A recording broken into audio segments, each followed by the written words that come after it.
Inflation and the rising cost of food is leaving a lot of New Yorkers without food on their tables. Nearly 3 million New Yorkers are struggling to make ends meet, and more than 1 million New Yorkers are experiencing food insecurity. Such an important topic, and that's why City Harvest exists, where they're stepping in, right? They deliver food to 1.3 million New Yorkers in need each year, and now you can help. September is Hunger Action Month. City Harvest has teamed up with some of the hottest restaurants in town to help raise money to keep those food deliveries going. So joining us this morning, Michelin star chef Marcus Glocker, who owns Kalaman Restaurant inside the Ace Hotel on West 29th Street.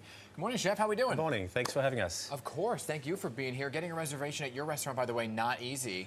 What's Yeah, the inside scoop? Who we're I got to call? We're a year old. We're just on an anniversary party a couple days ago. Yeah. So far, so good. It's great. Tell us how the City Harvest bid works. So there's a lot of chefs in the city. They're on the board of City Harvest, and including myself. And we are just helping with getting food to the New Yorkers in need.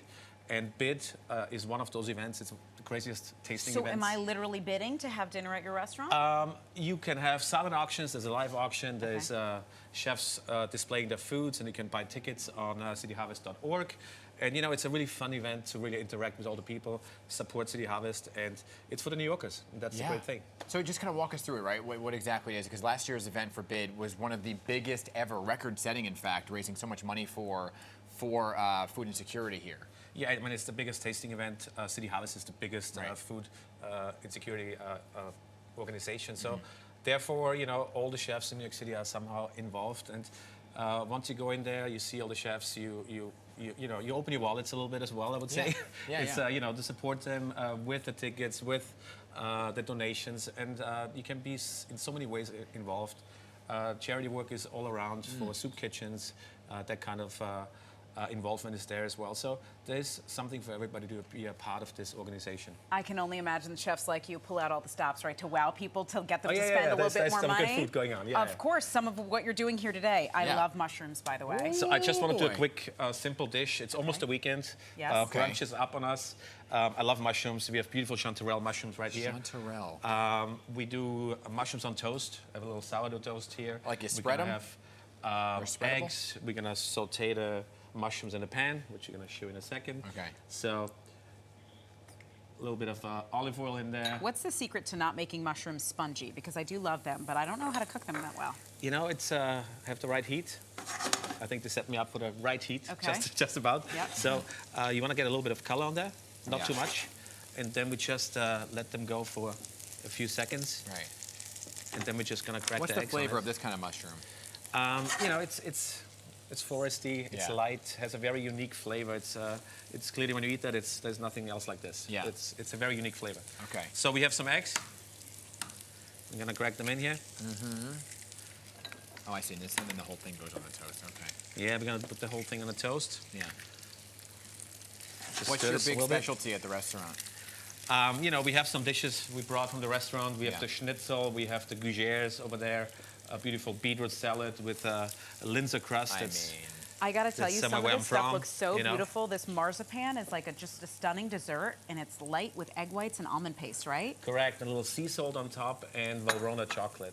Okay. It's very light. It's one of our gougères. I would say it's like almost like a French pastry that's super light, right? But a savory. Yeah, it's savory. We have some different kinds of cheeses in there, just freshly baked before service. The whole restaurant smells like cheese. I know, right? It's really fun. Oh my gosh, this is delicious. The eggs and the mushrooms smell so good. The mushrooms almost are sort of meaty, right? Yeah, you see, like, you have a little texture. You have the egg. We're gonna put a little bit of chives in there. Of course. I can't get over this. This is delicious.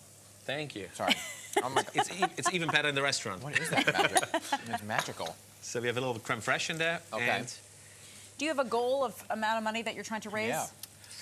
It's never enough. It's never enough money for City Harvest. Again, New York gave me my career here, and that's why I'm part of this organization to give back as well. And no better way to go online, donate, and really help those people. There's so much insecurity still going on after pandemic. People think it's over, but it's not over. Yeah, no. Food insecurity is still carrying on right now. Even inflation is affecting restaurants with like the menus they can do. Because have you had to change your menu at all just based on you can't get stuff? Absolutely, we had to change a lot of things around. We need to make sure that our staff is taken care of. The families are taken care of. So it was kind of tough, but with City Harvest as well involved, we made it happen. We got through it. So over here we have just a toast. We're gonna put them on the beautiful caramelized sourdough bread. And now, are some of these dishes what you'll be serving at the event? Or that's Not top exactly. secret? For the event, we're gonna have actually something which is Top secret. similar. No, it's not top secret, but it's something similar to this. It's gonna be like a little bit of a sandwich with Okay. cucumbers, and we have all the flavors of the schnitzel in a little slider. yeah, yeah. And we're gonna serve What it. So makes it's- schnitzel different than like Like a chicken cutlet. cutlet in Italy? You know, it's like champagne. Champagne you can call champagne only in France. Okay, got it. And the Wiener or Viennese schnitzel, you can just call it when it's veal. Okay. And it has to be a veal, otherwise you can't call it Viennese schnitzel. Oh, I It see. can be schnitzel, but not Viennese. You want to try that? You want, So that smells we have a little delicious. bit of the mushrooms here. Then I'm gonna give you a little bit of beautiful mashed salad over the top. Yeah. And then we have the pumpkin seeds from Austria Oh, now we're talking. going Just over the drizzle that top. right in my mouth. You know, Oh my goodness. like nice and saucy. Yeah. That looks And amazing. Stunning. Voila. Stunning. I'm Go gonna ahead, try. Cal. I'm gonna dig in right into the mushroom because mushroom. it's so delicious. That's a mini mushroom. There you go. Good. Yeah, the flavor is amazing. Chef, it smells delicious. Thank I you. appreciate you coming in this morning. Appreciate all the work you do for such an important organization here in New York City. City Harvest is absolutely amazing. And remember, you can check out A Taste of Chef Marcus and about a dozen other culinary titans at the City Harvest bid on October 18th.